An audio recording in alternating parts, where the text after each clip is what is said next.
नमस्कार। स्वागत है आप सभी का पीके एजुकेशन कोर पर। ये पूरी इंडियन पॉलिटी की सीरीज चल रही है। पिछले वाले वीडियो में मैंने आपको बताया था कि जो विधानसभा और विधान परिषद हैं, किस तरीके से विधायी कानून यहाँ पर बनते हैं और उसमें विधानसभा में और विधान परिषद के जो काम हैं उनमें क्या क्या असमानताएं हैं और क्या क्या समानताएं हैं। तो सिमिलरिटीज़ और डिसिमिलरिटीज़ को हम देखेंगे और जानेंगे कि क्या स्थिति है। जैसे अगर मैं बात करूं विधानसभा में असमानता, तो क्या है इसमें देखते हैं। निम्नलिखित मामलों में परिषद की शक्ति एवं स्थिति सभा से अलग है। इसको समझने के लिए आपको पिछला वाला वीडियो ज़रूर देखना पड़ेगा, तभी आपको ये समझ में आएगा। वित्त विधेयक सिर्फ विधानसभा में ही पुनः स्थापित किया जा सकता है। ये कहाँ पर स्थापित नहीं किया जा सकता है? परिषद में इसे स्थापित नहीं किया जा सकता है। पॉलिटी के लिए ये सारे पॉइंट्स बहुत इंपॉर्टेंट हैं। एग्जाम में यहाँ से क्वेश्चन उठते हैं और पूछे जाते हैं। विधान परिषद वित्त विधेयक में ना तो संशोधन कर सकती है और ना ही इसे अस्वीकृत कर सकती है। इसे विधानसभा को 14 दिन के अंदर सिफारिश के साथ या फिर बिना सिफारिश के इसे वापस करना होता है। तो आपको ये बात समझ में आई कि अगर वित्त विधेयक की बात करते हैं तो वित्त विधेयक विधानसभा में ही स्थापित किया जाएगा, विधान परिषद में नहीं किया जाएगा। और इस पर विधान परिषद के पास कोई खास राइट्स नहीं है। विधानसभा परिषद की सिफारिशों को स्वीकार कर ले या अस्वीकार कर सकती है। दोनों मामलों में वित्त विधेयक दोनों सदनों से पास माना जाएगा। कोई विधेयक वित्त विधेयक है या नहीं, यह तय करने का अधिकार किसके पास है? विधानसभा के अध्यक्ष के पास है। जैसे कि किसके पास था? अगर हम पार्लियामेंट की बात करें तो वहाँ पर भी जो लोकसभा का अध्यक्ष है उसके पास इस चीज़ का अधिकार होता है। एक विधेयक जो साधारण विधेयक है, एक साधारण विधेयक को पास करने का अंतिम अधिकार किसके पास है? विधानसभा को ही है।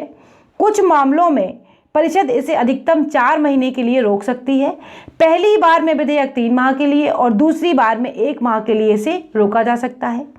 दूसरे शब्दों में परिषद राज्यसभा की तरह पुनर्निरीक्षण निकाय भी नहीं है। यह एक विलंबकारी चैम्बर या परामर्शदात्री निकाय मात्र है।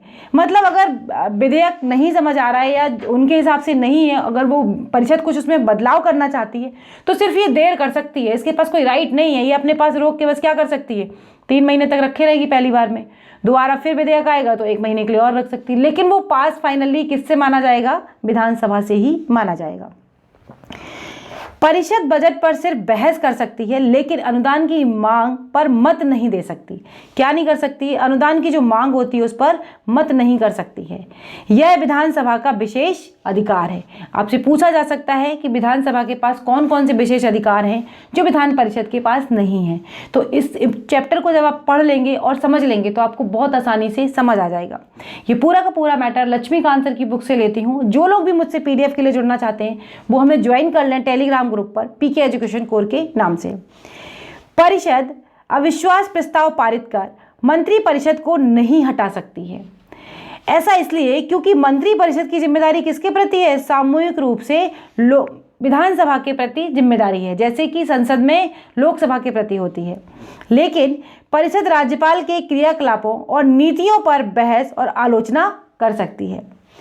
वीडियो अगर देख रहे हैं और आपको अच्छा लग रहा है तो प्लीज़ लाइक कर देना, सब्सक्राइब कर लेना चैनल अगर नए हैं आप चैनल पर, और अगर हो सके तो शेयर भी कर दीजिएगा ताकि और लोग भी इसे देख सकें।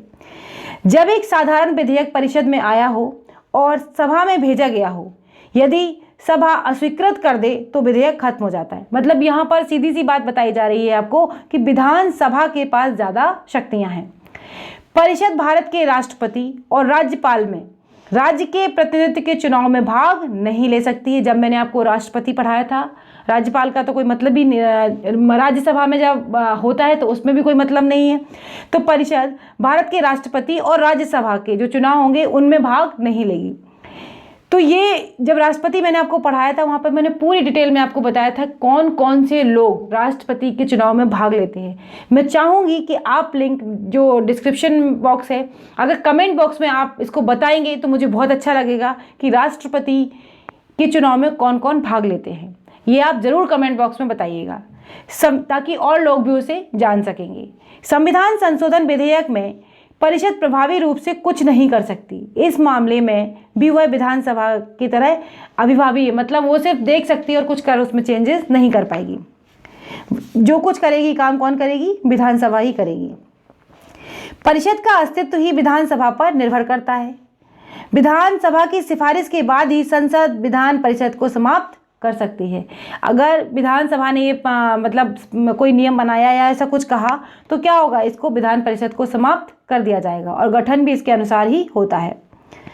उपरोक्त आधार पर अगर देखें तो यह स्पष्ट हो जाता है कि सभा की तुलना में परिषद की शक्तियां लोकसभा की तुलना में राज्यसभा की शक्तियों के मुकाबले काफ़ी कमज़ोर हैं। अगर बात करी जाए तो लोकसभा की तुलना में जैसे राज्यसभा की शक्तियां हैं काफ़ी कमज़ोर हैं, तो परिषद तो बहुत ज़्यादा कमज़ोर है। किसकी तुलना में? राज्यसभा की तुलना में। राज्यसभा को केवल वित्तीय मामलों को छोड़कर लोकसभा के समान ही सारे अधिकार प्राप्त हैं। मैंने ये सारा भी डिस्कस किया हुआ है, मैं रिक्वेस्ट करूँगी कि आप जाके वो लिस्ट में ज़रूर देखें। दूसरी तरफ परिषद हर मामले में विधानसभा के अधीन ही होती है, इस अधीनस्थ होती है। इस तरह विधानसभा की पूरी तरह परिषद का प्रभुत्व रहता है। मतलब जो भी है विधानसभा ही पूरी सब कुछ है। तभी तो 7 राज्यों में केवल है, बाकी सारे राज्यों में तो विधानसभा ही सब कुछ है। यद्यपि राज्यसभा एवं परिषद दोनों एक दूसरे स्तर मतलब दूसरे स्तर के सदन हैं। इनको क्या कहते हैं? 2 सदन है ना। तो पहला सदन अगर बात करें तो लोकसभा, दूसरा सदन राज्यसभा। तो जो इसी के लिए कहा गया कि ये पहले और दूसरे सदन के बारे में बात तो करी जा रही, लेकिन सारी की सारी जो शक्तियां हैं वो किसके पास प्राप्त है? विधानसभा के पास प्राप्त है। अब देखते हैं कि संविधान ने परिषद को राज्यसभा के मुकाबले निम्नलिखित कारणों से कम प्रभावी बनाया है। अब परिषद की तुलना किससे करी जा रही है? राज्यसभा से करी जा रही है। राज्यसभा में राज्यों का प्रतिनिधित्व होता है, इसलिए यह राज्य व्यवस्था की संघीय पद्धति को प्रतिबिंब करता है, मतलब दिखाता है, प्रतिबिंब करता है। यह केंद्र द्वारा अनावश्यक हस्तक्षेप के विरुद्ध राज्यों के हितों को संरक्षण प्रदान करता है, संघीय सामंजस्य को बनाए रखता है। राज्यसभा की स्थिति बहुत मजबूत है क्योंकि राज्यसभा क्या कर रही है? रिप्रेजेंटेटिव ऑफ स्टेट तो वहाँ बैठे हुए हैं। तो इस वजह से क्या है कि राज्यों के खिलाफ कोई भी चीज़ करी जाएगी केंद्र में तो इस चीज़ के लिए तुरंत ये सब खड़े हो जाते हैं। तो इसलिए ये प्रतिनिधित्व किसका कर रही है? राज्यों का प्रतिनिधित्व कर रही है, और वहाँ इसीलिए इसका नाम राज्यसभा है। और एक तरीके का पूरा ये प्रतिबिंब है, संरक्षण देती है पूरा का पूरा संघीयवाद को, जो फेडरलिज्म है उसको बनाए रखती है, और जो भी नियम या पारित होते हैं उनमें विशेष गौर फरमाती है। इस तरह यह परिषद की तरह केवल साधारण इकाई या केवल सलाहकार इकाई नहीं है, बल्कि क्या है? बल्कि एक इम्पॉर्टेंट रोल प्ले करती है, बल्कि प्रभावी पुनरीक्षण इकाई है। अगर देखें अब इसकी ये जो विषमांगी है, मतलब इसकी स्थिति कमजोर क्यों है वो देखते हैं। यह विभिन्न हितों को प्रदर्शित करती है और इसमें विभिन्न रूपों से निर्वाचित सदस्य होते हैं, कुछ नामी सदस्य भी सम्मिलित होते हैं। इसकी संरचना ही इसे कमजोर बनाती है। जो विधान परिषद की संरचना है यही इसे कमजोर करती है। प्रभावी पुनरीक्षण निकाय के रूप में इसकी उपयोगिता को कम करती है। दूसरी ओर राज्यसभा का गठन समांग है, यह राज्यों के प्रतिनिधित्व करती है और मुख्य निर्वाचित सदस्य इसमें होते हैं 250 में से सिर्फ 12 ही निर्वाचित होते हैं। जबकि इसकी संरचना के बारे में भी आपको बता चुकी हूँ विधान परिषद की, मैं यहाँ पर डिस्कस नहीं करूँगी, आप जाके लिंक में देख सकते हैं कि विधान परिषद की सिचुएशन क्यों ऐसी है। परिषद को प्रदत्त दर्जा लोकतंत्र के सिद्धांतों के अनुरूप दिया गया है। परिषद वो सभा के अनुसार कार्य करना होता है जो विधानसभा कहेगी। एक तरीके का ये समझिए आप, विधानसभा जो है विधानसभा के अकॉर्डिंग ही काम करती है, उसके साथ प्रतिद्वंदी तरीके से काम नहीं कर सकती है। विधानसभा जो नियम बनाएगी पारित करेगी, एक बार देख ले, मतलब कोई अधिनियम दिया गया तो एक बार अगर विधानसभा पे काम ज़्यादा होता है या इस तरीके के, तो जहाँ पर रिक्वायरमेंट्स होती है वहीं पर केवल इनका गठन होता है। तो एक तरीके का ये हेल्पिंग हैंड की तरीके से इसे माना जा सकता है, क्योंकि सभा निर्वाचित सदन होता है और विधानमंडल की द्विसदनीय व्यवस्था ब्रिटिश मॉडल की देन है।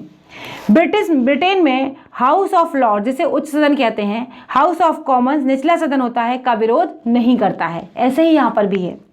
हाउस ऑफ लॉर्ड केवल विलंबनकारी चैम्बर है, ये क्या कर सकता है? देरी करा सकता है किसी विधेयक को पास होने में, और ज़्यादा कुछ भी नहीं कर पाएगा।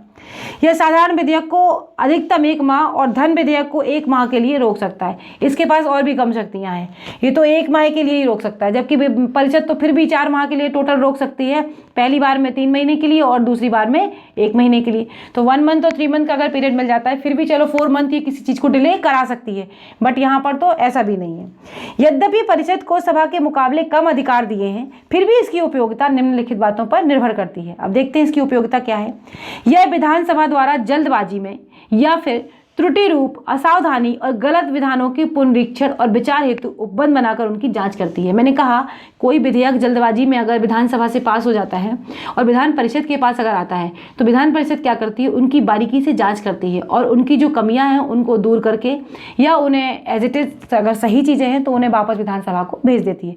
मतलब केवल एक पुनरीक्षण इकाई माना जाए इसे, ये एक तरीके का ऑडिट कर लेती है, देख लेती है कोई कमियाँ तो नहीं है। यह परिषद व्यावसायिकों और विशेषज्ञों का प्रतिनिधित्व प्रदान करती है जो प्रत्येक चुनाव का सामना नहीं कर पाते। राज्यपाल परिषद में 1/6 सदस्यों को नामित करते हैं। इसका संरचना मैंने आपको पूरी बताई थी, तो यहाँ पर उन संरचना को बताने की जरूरत नहीं है। अब राज्य के विधानमंडल में विशेषाधिकार की अगर बात करें तो विशेषाधिकार राज्य विधानमंडल के सदनों, इनकी समितियों और इसके सदस्यों को मिलने वाले विशेष अधिकारों, उन युक्तियों और छूटों का एक तरीके का क्या है, योग है पूरा। ये इनकी कार्यवाहियों की स्वतंत्रता और प्रभाविता को सुनिश्चित करने के लिए अनिवार्य है। इन विशेषाधिकारों के बिना सदन ना तो अपना प्राधिकारता, मर्यादा, सम्मान और अनुरक्षित रख सकते हैं। विशेषाधिकार की बात से आप सीधी सी बात ये समझ लीजिए, मैंने आपको जब पार्लियामेंट पढ़ाया था वहाँ पर भी बताया था कि संसद में विशेषाधिकार कैसे, एक तो व्यक्तिगत रूप से होते हैं और दूसरा होते हैं सम्मिलित रूप से, साझा रूप से। तो उन्हीं के बारे में बताया जाता है कि किस तरीके से ये जो राज्य की विधानमंडल है उनमें किस तरीके से अधिकार दिए गए, क्या क्या विशेषाधिकार हैं व्यक्तिगत तौर पर और एक जो संयुक्त रूप से हैं। अपने ही सदस्यों को उनके विधायी उत्तरदायित्व के निर्वहन में किसी बाधा से सुरक्षा प्रदान करते हैं। संविधान ने राज्य विधानमंडल के विशेषाधिकारों को उन व्यक्तियों को भी विस्तारित किया है जो राज्य विधानमंडल के सदन या उसकी किसी समिति की कार्यवाहियों बोलने और भाषा लेने के लिए अधिकृत हैं।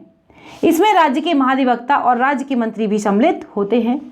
यहाँ पर यह स्पष्ट करना आवश्यक है कि राज्य का विधानमंडल विशेषाधिकार प्राप्त ये किसको, राज्यपाल को प्राप्त नहीं है, ये केवल संसद को जो सदस्य हैं उनको हैं, जो कि राज्य विधानमंडल का अभिन्न अंग तो है पर इसको ये सारे राइट्स नहीं है।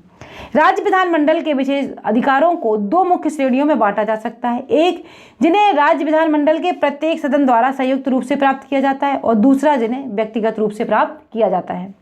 सामूहिक विशेषाधिकार की अगर बात करें तो इसमें क्या है, इसे यह अधिकार है कि अपने प्रतिवेदनों, वाद विवादों या कार्रवाइयों को प्रकाशित करे और यह अधिकार भी है कि अन्यों को अनेक प्रकाशन में प्रतिबंधित भी कर सकती है। ये दोनों काम किसके पास है, ये सामूहिक रूप से अधिकारों की बात करी जा रही है। यह अपरिचितों को इसकी कार्यवाही में अपवर्जित कर सकती है और कुछ महत्वपूर्ण मामलों में गुप्त बैठक भी कर सकती है। अगर विधानमंडल को लगता है या विधानसभा को लगता है तो उन चीज़ों में गुप्त बैठक भी कर सकती है। यह अपने प्रक्रिया और कार्य संचालन नियमों में विनियमित कर सकती है और ऐसे मामलों पर निर्णय भी ले सकती है।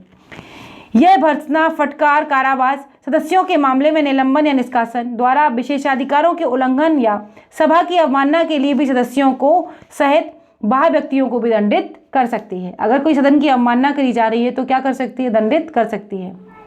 इसे सदस्य के पकड़े जाने, गिरफ्तार होने, दोष सिद्ध, कारावास, छोड़े जाने के संबंध में तत्काल सूचना प्राप्त करने का भी अधिकार है।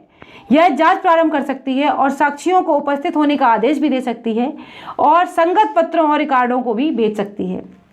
न्यायालय सभा इसकी समितियों की जांच नहीं करेगी। सबसे बड़ी बात यही आती है कि जो न्यायालय है इसकी जांच नहीं करेगी। पीठासीन अधिकारी की अनुमति के बिना किसी सदस्य या फिर बाह्य को गिरफ्तार या किसी विधेयक, प्रक्रिया, सिविल या आपराधिक को सभा परिसर में नहीं किया जा सकता है। ये सारी चीज़ें मैंने बहुत डिटेल में आपको जब संसद पढ़ाया था वहाँ पर सारा कुछ बताया हुआ है। व्यक्तिगत अधिकारों की अगर बात कर लेते हैं, विशेषाधिकार में उन्हें सदन में चलने वाले 40 दिन पहले और 60 दिन तक गिरफ्तार नहीं किया जाएगा। ये काफ़ी इंपॉर्टेंट है, बहुत बार एग्जाम में पूछा गया है। यह छूट केवल सिविल मामले में है और आपराधिक या प्रतिबंधित निषेध मामले में नहीं है। राज्य विधानमंडल में उन्हें बोलने की स्वतंत्रता है। उनके द्वारा किसी कार्यवाही या समिति में दिए गए मत या विचार को किसी अदालत में चुनौती नहीं दी जा सकती। स्वतंत्रता संविधान के उपबंधों और राज्य विधानमंडल की प्रक्रिया का विनिमय करने के लिए नियमों और स्थायी आदेशों के अनुरूप भी है। वे न्यायिक सेवाओं से मुक्त होते हैं। जब सदन चल रहा हो, साक्ष्य देने या किसी मामले में बतौर गवाह उपस्थित होने से वे इनकार कर सकते हैं। तो ये पूरा वीडियो था जो मैंने आपको बताया कि सदन में जो राज्य विधानमंडल के सदन है उनमें किस तरीके से अधिनियम बनते हैं और व्यक्तियों के क्या क्या अधिकार हैं सामूहिक रूप से और फिर व्यक्तिगत रूप से। वीडियो अगर आपको अच्छा लगा है तो प्लीज़ लाइक कर देना, शेयर कर देना। अगली वीडियो में फिर मिलेंगे, तब तक के लिए बाय बाय दोस्तों, नमस्कार।